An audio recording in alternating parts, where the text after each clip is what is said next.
So I embrace the idea of cat slides, and I hope to accompany my talk. I hope you like them.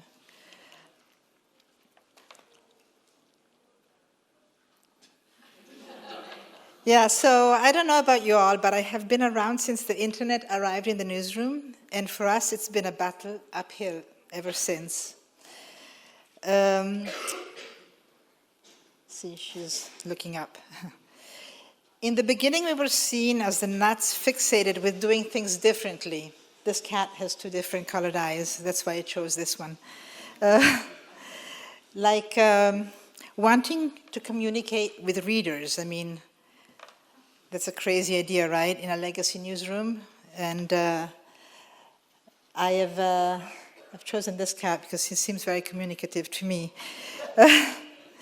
Like eager to risk trial and error with new tools or solutions to reach what was once called the audience but was becoming quickly an empowered public.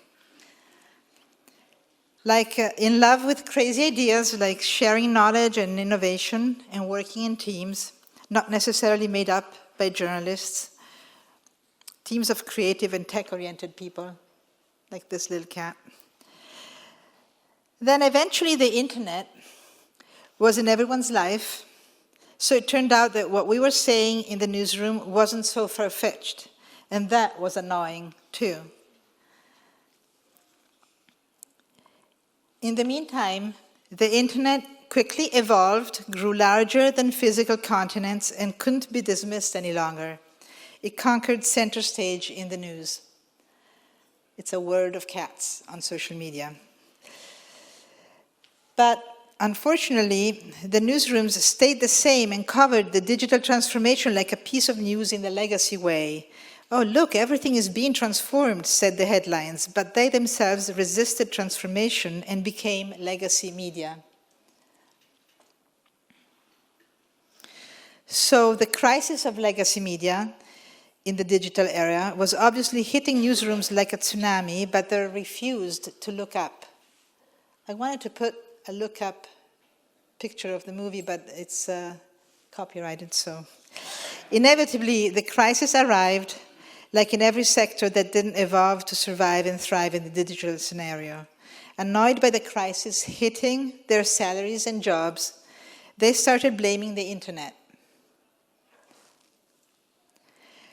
News organizations declared war against the new, more successful digital platforms of information distribution instead of making their own. In this war, here in Europe, most newsrooms took sides in favor of their publishers, paying their salaries, of course.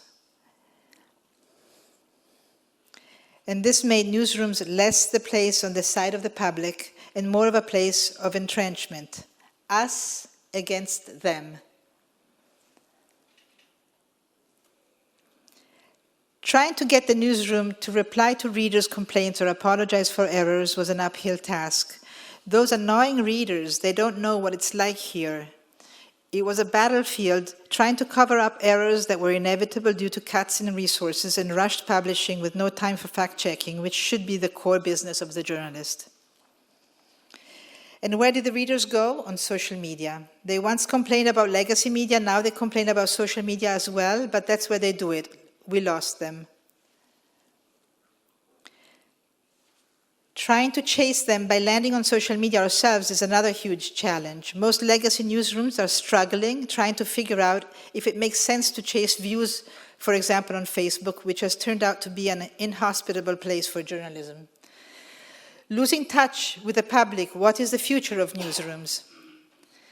I have been now in a nice small local newsroom where there is still a distinction between digital journalists and legacy ones, and the digital ones are still a crazy minority.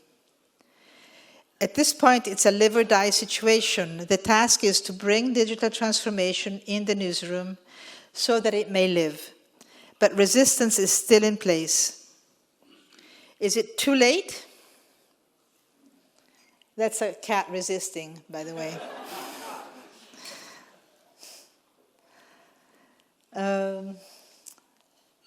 So my question is it too late? I'm here to share what I've learned and listen to you all, but I also am here to announce that I resigned yesterday.